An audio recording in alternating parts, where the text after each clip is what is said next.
అందరికీ నమస్కారం. ఇవాళ మనతో ప్రముఖ ఆధ్యాత్మికవేత్త ప్రొఫెసర్ డాక్టర్ ముల్లపూడి సత్యనారాయణమూర్తి గారు మనతో ఉన్నారు. వారితో మాట్లాడదాం. గురుగారు నమస్కారం. నమస్కారం మనకంట. గురుగారు, ఆగస్టు నెలలో కుంభరాశి వారికి ఎలాంటి ఫలితాలు ఉండబోతున్నాయి కాస్త వివరించండి. కుంభరాశి వారికి చాలా అదృష్టవంతమైనటువంటి వాళ్ళు.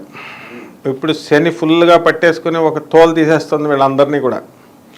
బాబోయ్ మేము చాలా అధికంగా బాధలు పడుతున్నామండి అని చెప్పి వాడేం వీడియో పెట్టాడు వీడేం వీడియో పెట్టాడు అని అందరి వీడియోలో కుంభరాశి వాళ్ళు ఇలా చూస్తూ ఉంటారనమాట. అంటే ఇదే అనమాట వీళ్ళకి రాహు కాన్సన్ట్రేషన్ లేకుండా చేసేయడం, ఏలినాటి శని కాన్సన్ట్రేషన్ లేకుండా చేసేయడం.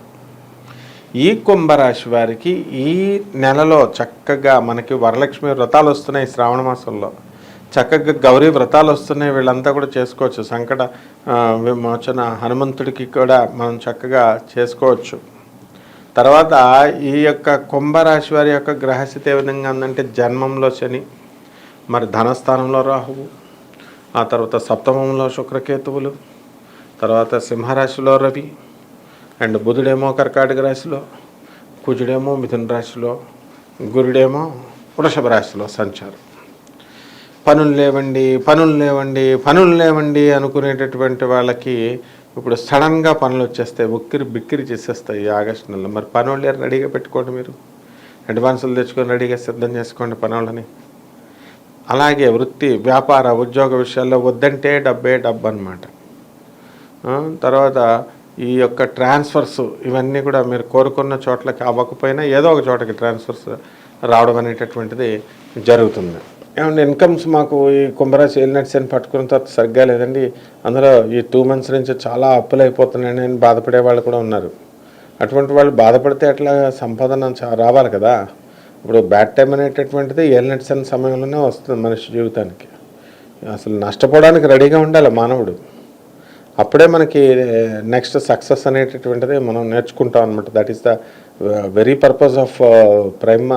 ఇది పర్పస్ ఏంటంటే ఈ యొక్క ఏలినట్ శనికి అందుకే అనమాట అందరినీ ఒక దెబ్బ కొడతా ఉంటాడు అనమాట శనీశ్వరుడు. కాబట్టి ఈ కుంభరాశి వాళ్ళకు ఉన్నటువంటి గ్రహస్థితిని బట్టి ఈ నెలలో పెట్టుడు మొత్తాల్లో పెళ్ళిళ్ళు చేసేసుకుంటారు, లవ్ మ్యారేజ్లు. పెద్దలు కుదిర్చినటువంటి మ్యారేజెస్ కూడా పెట్టుడు మొత్తాలు పెట్టుకొని మరీ చేసేసుకుంటారనమాట. ఆ తర్వాత ఈ యొక్క కుంభరాశిలో ఎవరైతే స్టూడెంట్స్ ఉన్నారో అటువంటి వాళ్ళు ఫెయిల్ అయిపోవడానికి అవకాశాలు ఉన్నాయి. అంతా ఫెయిల్యూర్స్ అని భావిస్తూ 1 సంవత్సరం నుంచే సూసైడ్ ట్రై చేసేస్తూ ఉంటారు ఈ కుంభరాశి వాళ్ళంతా కూడా. కానీ సక్సెస్ అవ్వట్లేదు. అందుకని మనలాంటి వాళ్ళు గురువుగా ఉండి మనం చెబుతున్నాం కదా, వీడియోలు చూస్తూ ఉంటారనమాట. అందువలన వాళ్ళు కొంచెం ఇప్పుడు కూడా సేమ్ పొజిషన్, ఇంకా ఈ నెల కూడా ఇంకా డిప్రెషన్ పోదు వాళ్ళకి. అక్టోబర్ నెల వరకు ఈ టెన్షన్స్తోనే ఉంటారనమాట. అలాగా ఈ యొక్క భార్యాభర్తల మధ్య అనుబంధం అనేటటువంటిది తక్కువగా ఉంటుంది. అనుబంధం అంటే ఎదురెదురుకుండా మంచిగా మాట్లాడుకుంటారు, ఆడు వెళ్ళిపోయిన తర్వాత తిట్టుకుంటారు ఆడవాళ్ళు, అంతే, అంతకుమించి ఏముండదు. సంఘ సేవా కార్యక్రమాలలో వీళ్ళు బాగా పాల్గొంటారు. ఆర్ఫనేజెస్కి డొనేషన్లు, వెల్ఫేర్ యాక్టివిటీస్ బాగుంటాయి, వెళ్తారు. అనాథరణాలయాలకి డబ్బులు ఇవ్వడానికి కాదు, అడిగి వెళ్ళి మామూలుగా చూసి వస్తారు. గోశాలలకు బాగా వెళ్తారు. తర్వాత ఈ యొక్క గోశాలల్లో మనకి ఎలా వేస్తారంటే ఒక పాలకూర, ఒక తోటకూర కాడ, ఒక దోసకాయ అని చెప్తే అయ్యే పట్టుకెళ్తారు వీళ్ళు. ఆవు కొంచెం ఎక్కువ వేస్తే ఏమవుద్దంటే తిని ఉంటుంది కదా, తౌడు గివుడు అన్నీ కూడా దాణా అంతా పట్టుకెళ్ళాలి కదా, మనం పట్టుకెళ్ళరు. అలాగే పొరుగురులకు వెళ్తారు. ఎంతవరకు శుభకార్యాలతో కోసం వెళ్ళినటువంటి వాళ్ళంతా కూడా ఇప్పుడు చావు కార్యక్రమాలకు అటెండెన్స్కి వెళ్తారు. వీళ్ళంతా కూడా ప్రతి వాళ్ళలో కూడా ఈ యొక్క డెత్ సెరమనీస్కి బాగా అటెండ్ అవుతారు. మంచి పాపులారిటీ తెచ్చుకుంటారు. శ్మశానంలో ఉన్న పంతులతో కనెక్షన్లు ఎక్కువ పెట్టుకుంటారు వీళ్ళు. ఎందుకంటే వాళ్ళకి చావులు. ఒకళ్ళు ఓపెనింగ్ బ్యాట్స్మెన్ చేశారు, ఇంకా అలాగ వరుసలో వస్తాయన్నమాట. ఆ పిండాల ప్యాకేజీలు వాటిల్లో ఇవన్నీ కూడా ఉంటాయి. ఆ ప్యాకేజీల్లో పని లేదని చెప్పేసి మన వాళ్ళు ఎలాగో బాధపడుతున్నారు. కాబట్టి మరి విజ్ఞానమైనా సరే ఈ పంతుల ద్వారా వీళ్ళకి వస్తుంది. చిట్టి పాటల వ్యాపారాలు బాగా చేస్తారు. చిట్టి పాటల వ్యాపారాల్లో వీళ్ళకి ఇచ్చి పడేస్తారు. వాళ్ళు ఫుల్గా కట్టకపోయినా సరే ఈఎంఐలు అవన్నీ కూడా మన బంధువులే కదా అని. ఆ తర్వాత వాళ్ళు ఈ నెలలో ఏడిపించుకొని తింటారనమాట, కట్టకుండా, ఈఎంఐలు కట్టకుండా. ఆ విధంగా ఈ యొక్క కుంభరాశి వాళ్ళకి చాలా ఎనర్జెటిక్గా ఉంటారు వాళ్ళు. అందువలన ఈ కుంభరాశి మహిళల దగ్గరికి వచ్చేసరికి చాలా మంచివాళ్ళు మనుషులు వాళ్ళు, కానీ సెల్ఫిష్నెస్ అనేటటువంటిది ఉంటుంది ఈ నెలలో. అంటే మేము ఎందుకు హెల్ప్ చేయాలి అనేటటువంటి ధోరణితో వీళ్ళు ఉండడం అనేటటువంటిది జరుగుతుంది. కానీ ఉండలేకపోతారు కుంభరాశి వాళ్ళు. కాస్త పర్వాలేదు, మంచి మంచి సలహాలు ఇవ్వడము ఇవన్నీ కూడా ఉంటాయి. అప్పుల్లో కూరుకుపోయాం ముర్రో అనేటటువంటి వాళ్ళంతా కూడా మళ్ళీ వీళ్ళు దూసుకొని బయటకు వచ్చేయడం జరుగుతుంది. ఇల్లులు కట్టొద్దంటే కడతారు, కట్టిన తర్వాత మళ్ళీ పాతింటికి వెళ్ళిపోతాం అంటారు. పాత ఇల్లు అమ్మేశాం కాబట్టి మేము అద్దెకి వెళ్ళిపోతాం, మాకు వాళ్ళు చెప్పారు సలహా, వీళ్ళు చెప్పారు సలహా, ఇక్కడ కట్టొద్దంటే కట్టేసాం అంటారు. కట్టింది అసలు వాళ్ళే అన్నమాట. ఈ విధంగా ఈ యొక్క ఈ రాశికి కుంభరాశి వారికి ఈ విధంగా ఈ యొక్క కుంభరాశి వారికి ఈ నెలంతా కూడా చక్కటి ఆదాయ మార్గాలు పెరుగుతాయి, మనశ్శాంతి పెరుగుతుంది. కన్సాలిడేటెడ్ అండ్ టెంపరరీ బేస్లో ఉద్యోగాలు చేస్తున్నటువంటి వాళ్ళకి ప్రమోషన్స్ వస్తాయి. ఓటీలు ఓవర్ టైం డ్యూటీలు చేస్తూ ఉంటారు. మరి ఆ విధంగా మీకు ఈ కుంభరాశి వాళ్ళకి చాలా బాగుంది ఈ నెలలో. కుంభరాశి వారు ఎటువంటి పరిహారాలు చేసుకుంటే వీళ్ళకి మంచి ఫలితాలు ఉంటాయి అంటారు? వీళ్ళ పరిహారాలు చేయడంలో నెంబర్ 1, ప్రతిరోజు శివ పూజ చేసుకోవాలి. శివుడికి నమ్మక చమకాలు రాకపోయినా సరే ఓం నమ శివాయ, ఓం నమ శివాయ, ఓం నమ శివాయ అని వీళ్ళు అర్చన కంపల్సరీ చేయాలి. ఆ దేవుడి గదిలో ఎన్ని పటాలు తక్కువ పెట్టుకుంటే అంత మంచిది.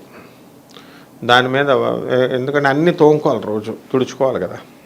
ఆ తర్వాత వీళ్ళకి ఏలినైట్ శని జరుగుతుంది కాబట్టి ఏలినైట్ శని సమయంలో ఏం చేయాలి? వీళ్ళు చక్కగా శని జపం చేసుకోవాలా, శని స్తోత్రాలు చదువుకోవాలా, శనికి కిలోంపావు నల్ల నువ్వులను తెచ్చుకొని ఆ తర్వాత నల్లని వస్త్రాన్ని వీళ్ళు ఏం చేయాలా అంటే చక్కగా దానికి పేద బ్రాహ్మడికి శనివారం నాడు మనం ఉదయం 8 గంటలకి దానం చేయాలి. ఆ తర్వాత అసలే కేతువు బాగుండలేదు వలన ఈ కేతువు కోసం ఏం చేయాలి? వీళ్ళు కేతు జపం చేసుకోవాలి, కేతు స్తోత్రాలు చదువుకోవాలి. కిలోంపావు ఉలవల్ని మనం ఈ సర్పాలకి లేదా ఈ ఆవులకి మనము దాన పెట్టాలి, లేదా పేద బ్రాహ్మణులకి మనం దానం చేయొచ్చు. అన్ని రకాల వస్త్రాలు కలిగినటువంటి బట్టలను కొని ఈ కిలోంపావు ఉలవలతో సహా వాళ్ళకి దానం చేయొచ్చు.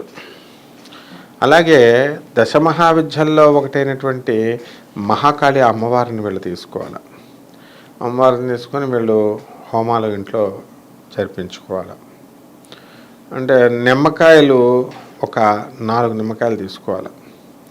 తీసుకొని ప్రతిరోజు కూడా ఫస్ట్ రోజున ఒక నిమ్మకాయ దీపం ఒత్తులు పెట్టండి, 2 ఒత్తులు, 2 డెప్పులు అవుతాయి కదా. రెండో రోజున 2 కాయలకు వస్తారు, అప్పుడు 4 అవుతాయి. అలా క్రమేపీ వీళ్ళు పెంచుకోవాలి. అంతవరకు అంటే 30 రోజులకి ఎన్ని నిమ్మకాయలు పోతాయి అన్ని నిమ్మకాయలు కొనాలి. ఈ బూడిద గుమ్మడికాయ ఉంటుంది, బూడిద గుమ్మడికాయ దాన్ని ఇలా నిలువుగా ఉంటుంది కదా, ఇలా కట్ చేయాలి, అడ్డంగా కట్ చేసి దానిలో ఉన్నటువంటి గుంజు తీసేయాలి. తీసేసి చక్కగా నువ్వుల నూనెని అందులో వేసేసి పెద్ద ఒక ఒత్తుని వేసేసి అది తీసుకెళ్ళి ఆగ్నేయ దశలో అఖండ దీపారాధన చేయాలి. ఆ తర్వాత వీళ్ళకి ఏంటంటే ఈ యొక్క కుంభరాశి వాళ్ళకి సాధన బలం విపరీతంగా ఉంటుంది. అందువల్లనే వాళ్ళు మిగతా రాశి వాళ్ళంతా కూడా చిన్న వయసులోనే ఎండిపోతే ఈ యొక్క కుంభరాశి వాళ్ళు కొంచెం పుష్టిగా ఉంటారనమాట.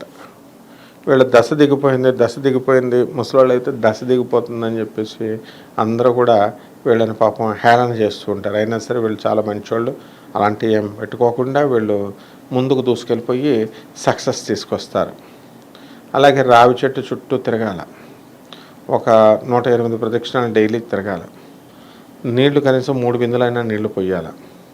ఈ విధంగా చేసినట్లయితే చాలా బాగుంటుంది అన్నమాట ఈ యొక్క కుంభరాశి వారికి. ఆగస్టు నెలలో కుంభరాశి వారికి ఎలాంటి ఫలితాలు ఉంటాయి, అలాగే వీరు చేసుకోవాల్సిన పరిహారం వివరించినందుకు ధన్యవాదాలు. ధన్యవాదాలు.